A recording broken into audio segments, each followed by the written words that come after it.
बोलिए, मेरे साथ बोलिए, भारत माता की। अरे पीछे भी सब हाथ उठाइए पर बोलिए, भारत माता की।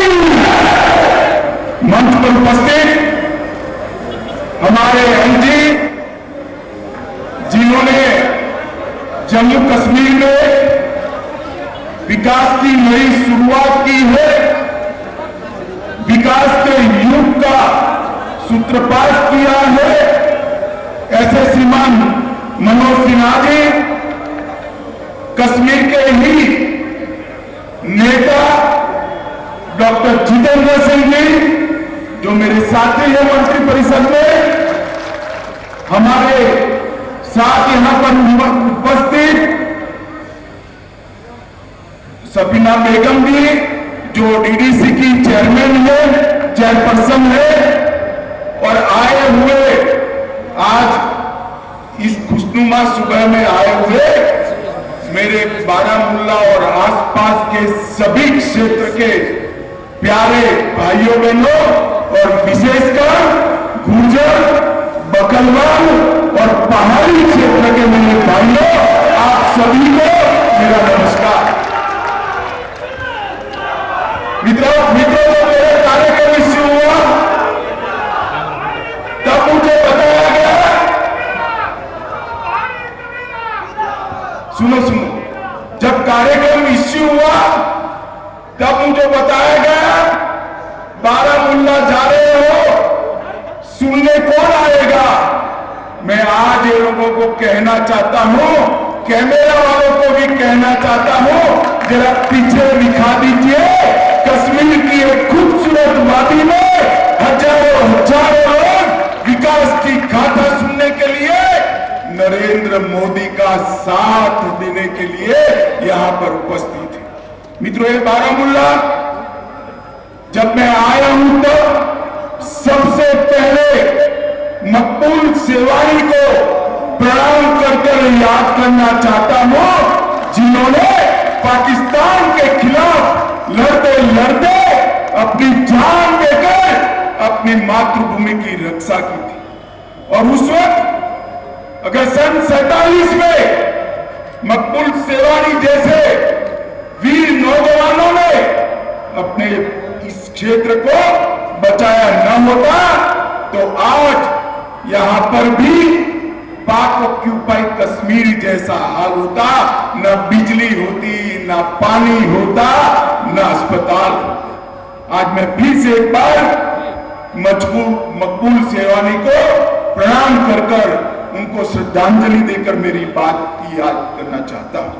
मित्रों, जम्मू के पीर पंजाल की पहाड़ियां और चिनाब और कश्मीर घाटी से बना हुआ क्षेत्र दुनिया में सबसे खूबसूरत क्षेत्रों में माना जाता है। मैं यहां 3 दिन से हूं, आज तीसरा दिन है। मैं जहां पर भी गया, एलजी साहब को मैं विशेष धन्यवाद देना चाहता हूं। मोदी जी और मनोज सिन्हा जी ने जो विकास के काम किए हैं, उसकी खुशी यहां की जनता के चेहरे पर दिखाई पड़ती है।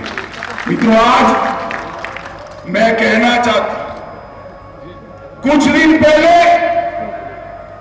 महबूबा मुफ्ती जी का मैंने एक ट्वीट पढ़ा था कि एजेंडा पा रहे हो, हिसाब देकर जाना कि क्या दिया है कश्मीर को।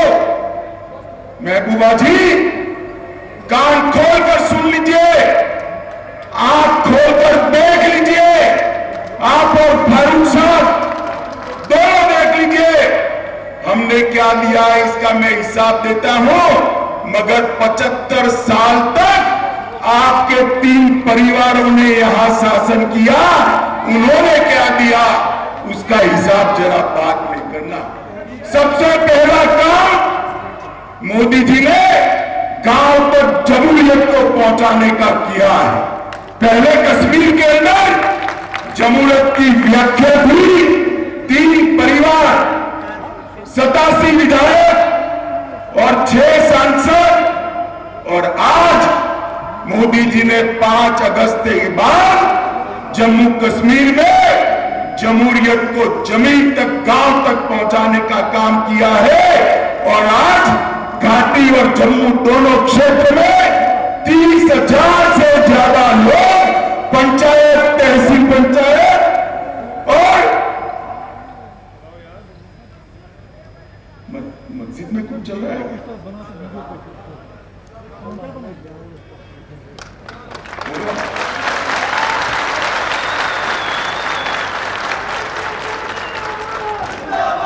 मुझे अभी चिट्ठी मिली, मस्जिद में समय हुआ है प्रार्थना का, अब समाप्त हो गया। मैं चालू करूं क्या फिर से? जरा जोर से बोलो, चालू करूं भाई? मोदी जी ने जमहूरियत को 30,000 लोगों तक पहुंचाने का काम किया है। अब तक 370 जाने के पहले 87 विधायक, 6 सांसद और 3 परिवार था, मुफ्ती परिवार, अब्दुल्ला परिवार और गांधी परिवार। और अब मोदी जी ने लोकतंत्र को गांव के पंच, सरपंच, बीडीसी और जिला पंचायत तक पहुंचाकर 30,000 लोगों को जोड़ने का काम किया है मित्रों।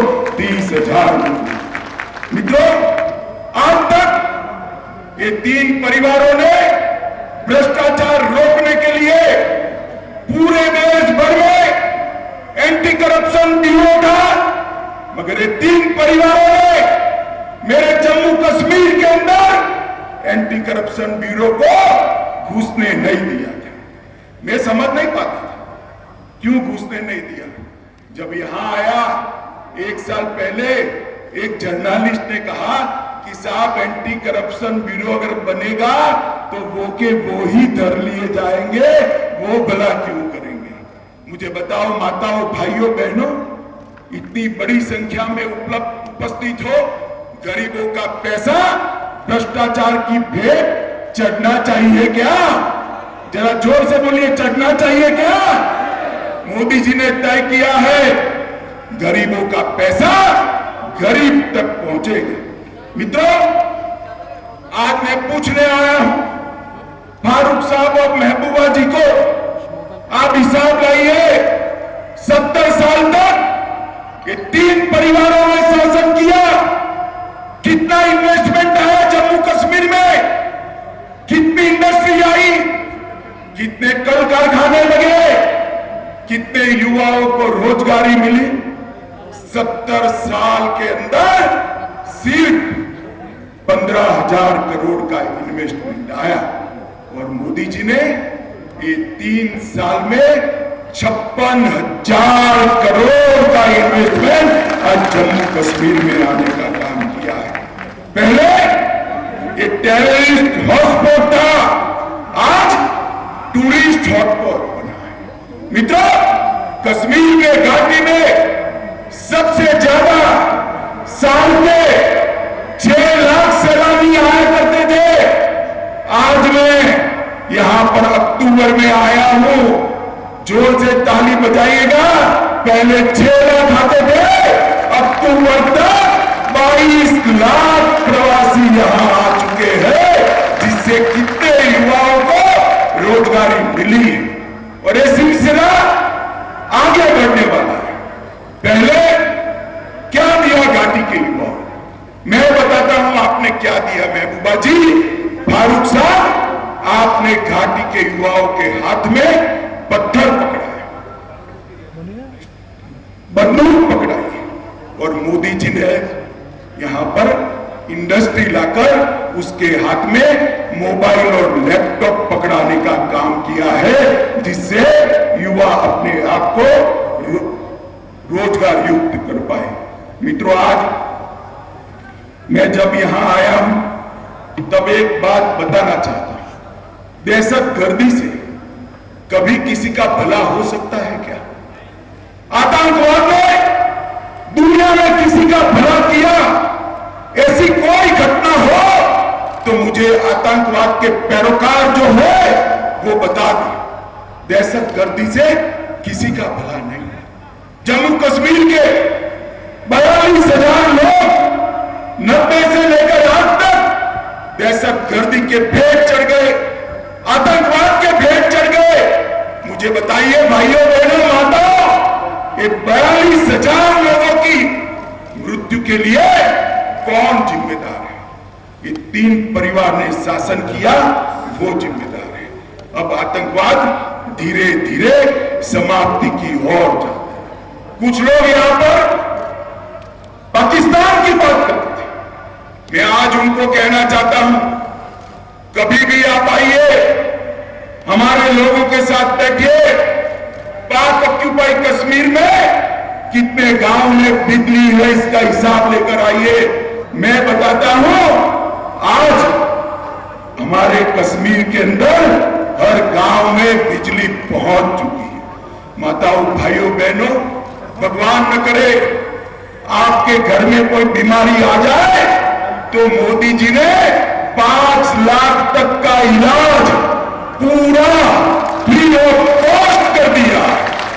77 लाख लोगों को कार्ड देकर आज इलाज के लिए एक भी पैसा खर्च नहीं करना है। 1 लाख लोग ऐसे थे जिनके पास ये बर्फीली हवाओं में भी रहने का पक्का घर नहीं था। 70 साल तक मुफ्ती एंड कंपनी ने, ये अब्दुल्ला एंड सन्स ने शासन किया, मगर 1 लाख लोगों को घर नहीं मिला था। मोदी जी ने 14 से लेकर 22 तक कश्मीर में और जम्मू में 1 लाख लोगों को घर देने का काम किया है। मित्रों, ये सबसे बड़ी उपलब्धि है। मित्रों, लगभग 12,41,000 इतनी बड़ी संख्या में माताएं बहनें बैठी है। 12 लाख परिवारों को गैस का सिलेंडर देकर चूल्हे के धुएं से मुक्ति देने का काम देश के प्रधानमंत्री नरेंद्र मोदी ने किया है। लगभग 11,87,000 किसानों के अकाउंट में हर साल 6,000 रुपया जमा किया जाता है। जल जीवन मिशन के तहत 58% लोगों के घर में नल से जल पहुंचाने का काम नरेंद्र मोदी सरकार ने पूरा कर दिया है। मित्रों, आप एक बात बताइए, ये मुझे सलाह देते हैं कि पाकिस्तान से बातचीत करो। मुझे सलाह देते हैं, जिन्होंने 70 साल तक यहां राज किया, वो लोग सलाह देते हैं पाकिस्तान से बात करो। मेरा स्पष्ट मत है, मैं पाकिस्तान से बात करना नहीं चाहता। मेरे बारामूला के गुर्जर, पहाड़ी और बकरवाल भाइयों बहनों को बात करना चाहता। मैं कश्मीर के युवाओं को बात करना चाहता।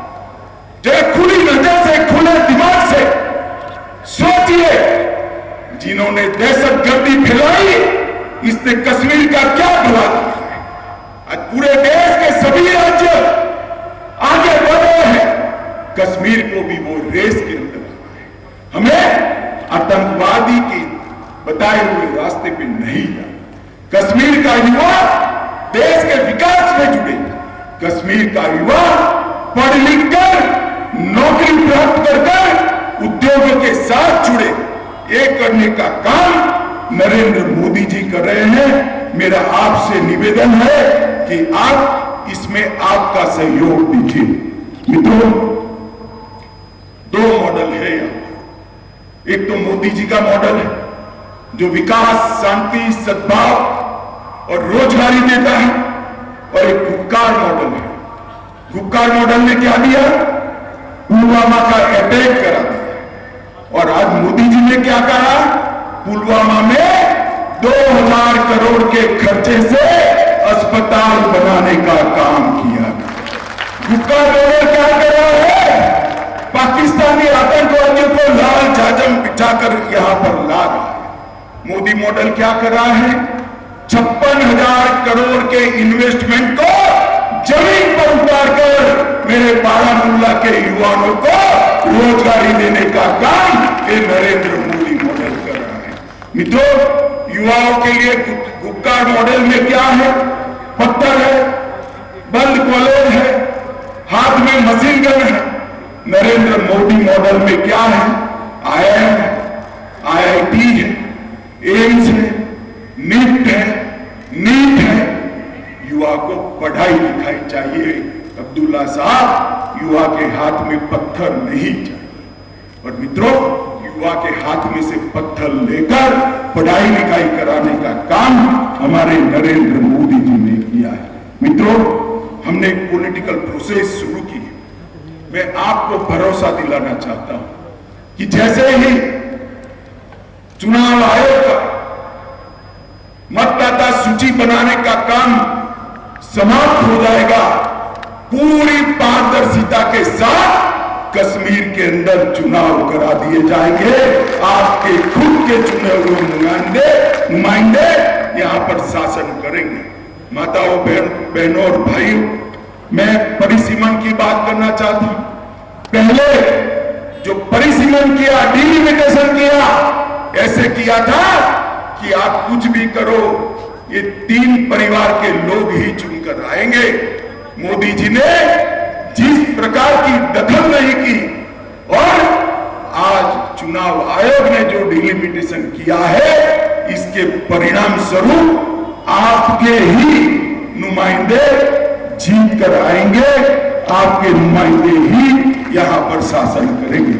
मित्रों, दहशतगर्दी से मोदी जी ने लगभग कश्मीर को मुक्त कर दिया है। और आज मैं आप सभी को कहना चाहता हूं, दहशतगर्दों का साथ गांव में भी कोई देता है तो उसको समझाइए, उसको वापिस लाइए, उसको मेन स्ट्रीम में लाइए। दहशतगर्दी से, आतंकवाद से कश्मीर का भला नहीं होने वाला। कश्मीर का भला जमहूरियत से होने वाला है। कश्मीर का भला इंडस्ट्री लगने से होने वाला है। कश्मीर का भला एम्स लगने से होने वाला है। कश्मीर का भला IIM लगने से होने वाले हैं। मित्रों, बारामूला के अंदर एक जमाने में जब ये 3 परिवार का शासन था, 132 करोड़ का बजट था। कितना था बारामूला वालों, बताइएगा? 132 करोड़। जरा जोर से बोले, कितना था? 132 करोड़। और 2022-23 में मोदी जी के शासन में 132 करोड़ से बढ़ाकर 1515 करोड़ तक पहुंचाने का काम देश के प्रधानमंत्री नरेंद्र मोदी जी ने किया है। DDC और BDC के लिए 110 करोड़ रुपया अलग से दिया है। बारामूला में सरकारी मेडिकल कॉलेज बन रहा है, जो यहाँ के बच्चों को डॉक्टर बनाकर कश्मीर के गरीब भाइयों बहनों का इलाज कराने का काम करेगा। एक्सप्रेसवे नारवल से बारामूला तक, राष्ट्रीय राजमार्ग और बारामूला से उड़ी तक 850 करोड़ की लागत से एक्सप्रेसवे बनाया है। गुलमर्ग से पर्यटक बारामूला आना चाहते हैं। बारामूला बाबा रेसी गुलमर्ग तक 43 किलोमीटर का सड़क 85 करोड़ के खर्च से बनाने का काम देश के प्रधानमंत्री जी ने किया है। मित्रों,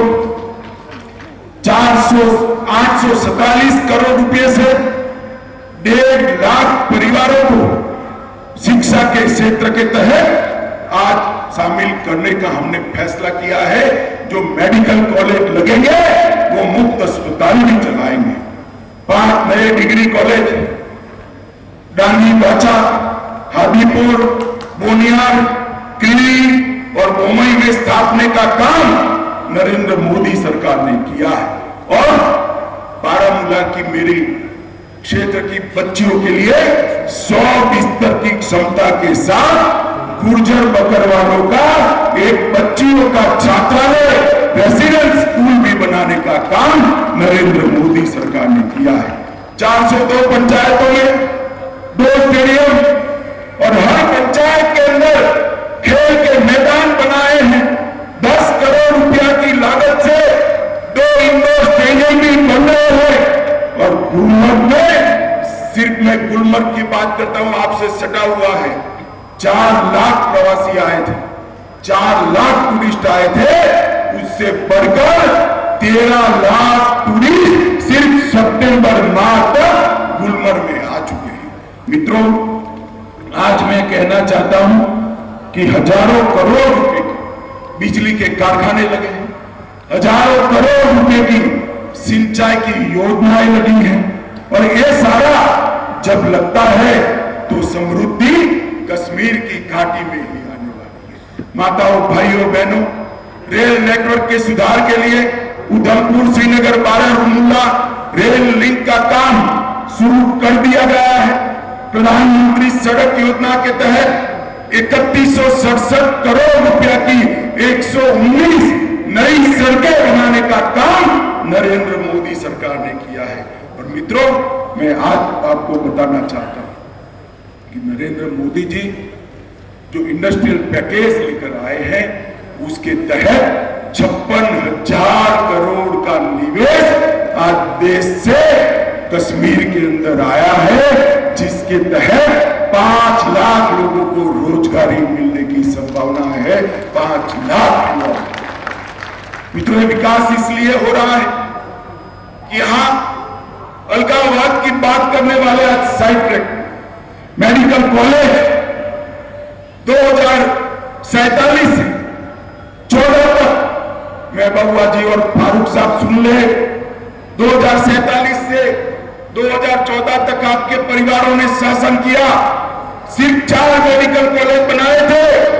14 से 22 तक 9 मेडिकल कॉलेज नए बनाने का काम नरेंद्र मोदी जी ने किया। 15 नर्सिंग कॉलेज बनाए। पहले 500 डॉक्टर यहां से निकलते थे, अब 1300 डॉक्टर यहां से निकलकर देश भर की और जम्मू कश्मीर की सेवा करेंगे। कश्मीर में एम्स बनाया है, कश्मीर में नीट बनाया है, अनंतनाग बारामूला वहां पर नई मेडिकल कॉलेज बनाई है, नीट कश्मीर में बनाया है, जम्मू और कश्मीर में 2 क्लस्टर विश्वविद्यालय बनाए हैं, बीएससी नर्सिंग कॉलेज और 2 कैंसर इंस्टीट्यूट भी कश्मीर में बनाने का काम नरेंद्र मोदी जी ने किया है। और मित्रों, सबसे बड़ी बात मैं आप लोगों को ये करने आया हूं कि धारा 370 के कारण मेरे गुर्जर, बकरवाल और पहाड़ियों को आरक्षण का फायदा नहीं मिलता। आप लोगों को अब तक आरक्षण मिलता था क्या? बताइए, मिलता था? शिक्षा में भी नहीं मिलता था, सरकारी नौकरियों में भी नहीं मिलता था, चुनावों के अंदर भी आपको आरक्षण नहीं मिलता था। मोदी जी ने धारा 370 हटाई और अब एसटी का आरक्षण मिलेगा। इसके साथ साथ मोदी जी ने कायम बनाया जस्टिस शर्मा का है, इसने फिर से एक बार एससी, एसटी, ओबीसी का वैज्ञानिक सर्वेक्षण कर जातियों को जोड़ा। और मैं आज कहने आया हूं, गुर्जर, बकरवाल और मेरे पहाड़ी भाइयों को इसके तहत अब आरक्षण मिलने लगेगा। भाइयों बहनों, हमने कहा कि आरक्षण मिलेगा, अब अब्दुल्ला साहब गुर्जर भाइयों को भड़का रहे हैं कि आपका काम हो जाएगा। मैं पूछना चाहता हूं गुर्जर भाइयों को, अब्दुल्ला साहब ने कुछ दिया है क्या? उन्होंने तो कुछ नहीं दिया, मगर मैं कहना आया हूं कि पहाड़ियों को भी मिलेगा, मगर गुर्जरों का 1% कम नहीं होगा। गुर्जरों को जितना है उतना मिलता रहेगा और उसके साथ मेरे पहाड़ी लोगों को भी आरक्षण मिलेगा।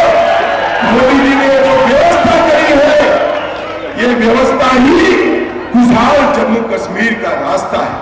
मैं आज फिर से एक बार पूरी घाटी के मेरे भाइयों बहनों को कहने आया हूं, दिल में बड़ा दर्द होता है किसी और से भी एक व्यक्ति, एक इंसान जब मारा जाता है। किसी भी इंसान के कंधे पर सबसे बड़ा बोझ क्या होता है? किसी भी इंसान के कंधे पर सबसे बड़ा बोझ अपने बेटे की अर्थी का होता है। भाई, अपने बेटे की अर्थी का। 42,000 लोग मारे गए, कभी कोई नेता का बेटा नहीं मरा, कभी नहीं मरा। 42,000 लोग गरीबों के। हम चाहते हैं जम्मू कश्मीर में से अलगाववाद समाप्त हो, जम्मू कश्मीर में से आतंकवाद समाप्त हो और जम्मू कश्मीर भारत का स्वर्ग बनकर रहे, वो हम चाहते हैं। माताओं, भाइयों, बहनों, मैं आज आपको बड़े विनम्र भाव से अपील करना है। ये लोग कहते हैं पाकिस्तान से बात करिए, मैं चाहता हूं हम आपसे बात करें। वो लोग कहते हैं पाकिस्तान की सुनिए, हम कहते हैं घाटी की आवाम की सुनेंगे मित्रों। और ये लोग कहते हैं कि इनको जरा संभाल कर रखिए। मैं आपको कहता हूं दहशतगर्दी, इसको मोदी सरकार सहन नहीं करेगी। दहशतगर्दी को हम जम्मू कश्मीर से उखाड़ कर फेंकेंगे। भाइयों, बहनों, माताओं, जम्मू कश्मीर के सर्वांगीण विकास, चाहे घाटी हो, चाहे जम्मू, चाहे श्रीनगर हो, चाहे मेरा बारामूला, सब जगह सर्वांगीण विकास का काम हमने हाथ में लिया है।